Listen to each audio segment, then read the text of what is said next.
Guys, papakita ko nga pala sa inyo yung pinanglilinis ko dito sa CR, no? So, ito yung nabibili ko lagi sa TikTok. Ang ginagawa ko, guys, sinasalin ko siya dito sa sprayer. Ayan, no? Yan, sasalin ko siya. Kaya ako siya sinasalin, guys. Papakita ko sa inyo kung bakit. Kasi kapag ganito yung paggamit ninyo, ito, medyo maaksaya. Pag ginano mo siya, yan. Medyo madaming nire-release niyang liquid. So, ang ginagawa ko, nilalagay ko siya dito sa sprayer. Tapos pinang-i-spray ko lang. So ito guys, papakita ko sa inyo kung gaano ka-effective to. Meron tayo ditong, ayan, luma. Baba ka na.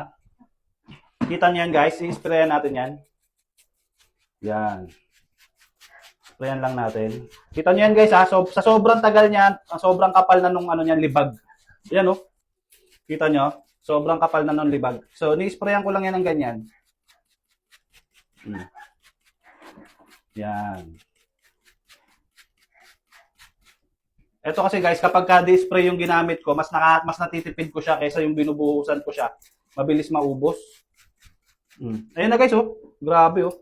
Parang nalulusaw ng hindi ko pa ini-scrub. Kusang nalulusaw yung mga kapit-kapit na tutong-tutong. Ayan, oh. So, tapos na natin sprayan siya, guys. So, gagawin na natin, i-scrubin na natin to, no?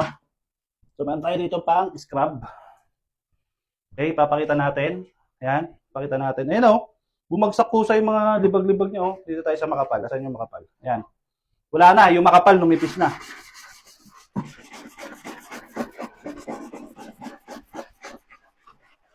Lawan natin. Tingnan nyo naman. Tingnan nyo kung gaano ka-effective yan guys. Oh, ayan yung hindi ko binrush oh. Pero yung hindi ko binrush guys, parang kahit tubig lang oh. Ayun nga. Guys, tinubig ko lang yung oh. Hindi na pala kailangan brushin. Ayan oh. Sulot ako ah. Oh. Guys, tinubig ko lang. Hindi ko na binrush. Oh. Grabe pala to. Yung gaano ka-effective. Hindi ko na siya binrush guys. Hindi ko na. Una lang binrush ko siya pero sumunod hindi ko na binrush oh. Grabe oh. Tubig lang pala katapat. Oh, sinisprayan ko lang. So yun guys, para sa mga gusto rin ng mga panlinis ng CR, eto guys, oh, may mga stock ako rito. Ayan. Ilalagay natin sa yellow basket kung saan nyo po siya pwedeng mabili.